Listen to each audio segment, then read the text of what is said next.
What's up everyone, welcome back to Kevin on Cars. My name is Kevin, and today we will be talking about the 5 things that I don't like about my Mini Cooper. So last week I talked about 10 things that I absolutely love about my Mini Cooper, and you can check it out right here.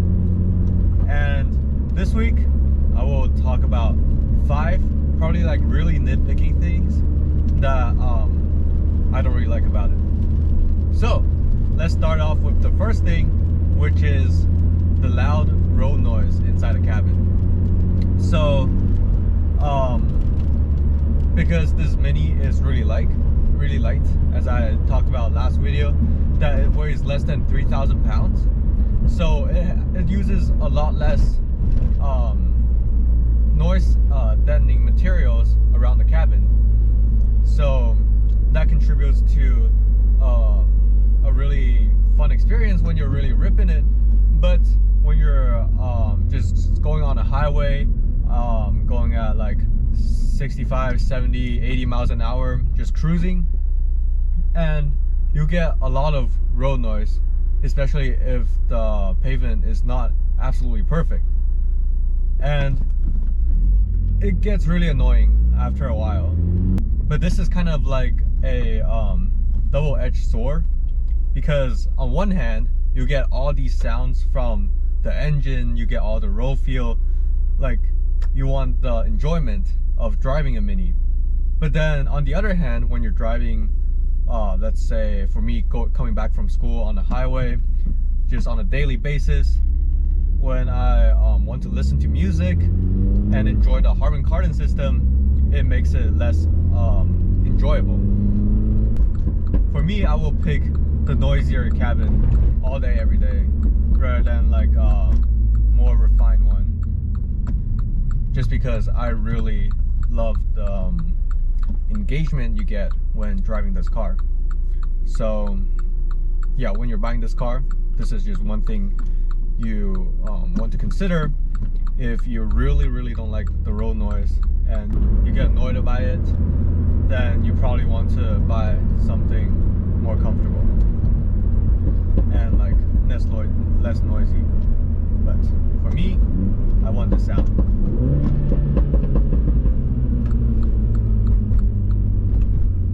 So yeah, that's the first thing, the road noise. And now the second thing is that this car, as I talked about in the last video, has rev matching, which is awesome when you're just first starting to learn how to use a manual, and you're able to drive it fast and drive it safely without completely destroying the clutch when you're downshifting. But the thing is, when you get pretty good with a manual and you learn how to rev match and you want to do it by yourself, the only way to turn off rev matching is by completely turning off traction control, which is stupid, because if you want to drive in a rainy day, or you don't want like full wheel spin everywhere, then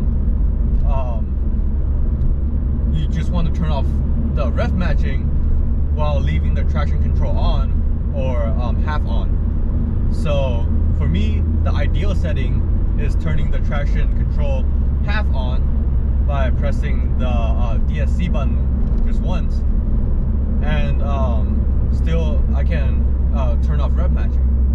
But the thing is, you can't do that in this car, which is really annoying. And that's the second thing, you can't turn off traction control individually. So like this is not traction control, I mean you can't turn off rev matching individually. But this is not a deal breaker, because first of all, the rev matching is absolutely perfect down every single gear, and also, since this is a front wheel drive car, is not as dangerous as rear wheel drive cars if you completely turn off traction. When you turn off traction on this car, the most you'll get is probably understeer, or just some wheel spin off first and second gear. Another thing is that this car only has around 200 or so horsepower, so it's not a high horsepower car. So too dangerous. And yeah, like as you can hear all the roll noise and rattling like around, just like when you're driving normally. Okay, so now to the third thing that I don't like about the Mini Cooper, which is really closely related to the second, which is the software. And specifically is that there isn't a custom mode that I can individually adjust the steering weight, the suspension setup, like because I have adaptive suspension, and then the throttle response, and then pops and bangs, etc. So in this Mini, there's basically only two modes. Either the normal mode, which with everything in the softest setting, and there's the sport mode with everything in the stiffest setting. But sometimes in the city, I want to mix up. I don't want to be that quiet and sorry. Fuck. But sometimes I want the suspension to be hard and still have light steering. But you just can't do that. The Mini only limits you to the hardest for everything or the softest for everything. So I really wish that Mini has one, but this isn't a deal breaker because usually I just drive it in the sport mode and in the stiffest setting for everything. The fourth thing that I dislike about this car is actually only applies to the JCW models, and it's the brake dust.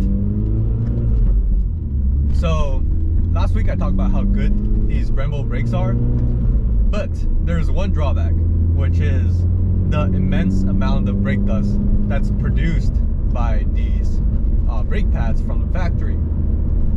And let me just show you a quick photo and of the insane amount of brake dust after just 2 weeks of driving this car. Like after cleaning it after 2 weeks. Just like, look at that, that's freaking insane.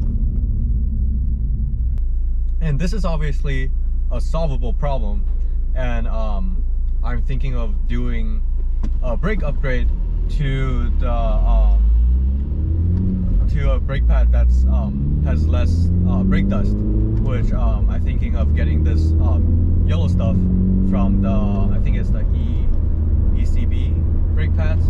But yeah, I'll put a picture right here.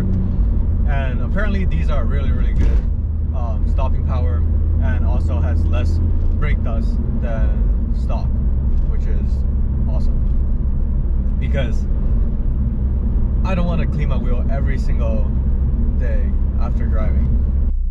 Now the final thing is that I hope this car had LSD. So I've driven a few front wheel drive car that has LSD, like the GTI, and when you're getting out of a corner full throttle, the car is just planted. All the power is put down to the ground. But in this car, it just doesn't. The wheel will spin, and then like one wheel will spin faster than the other, and then just like most of the power are lost due to this lack of traction. And this also produces understeer and torque steer, which is really common in front wheel cars that does not have proper LSD. And so this, I think there are like aftermarket LSDs that's made specifically for the F56 generation. But thing is, those are way too expensive to put on, so I don't know if I will do it. And yeah, I just hope they had it at least for the JCW, or like at least for a JCW level, that there will be an option to have the LSD from the factory.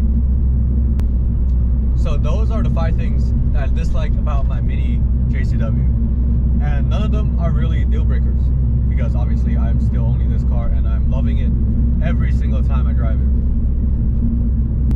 So as usual, if you like my content, please subscribe to my channel. I will be uploading weekly, so mostly it will be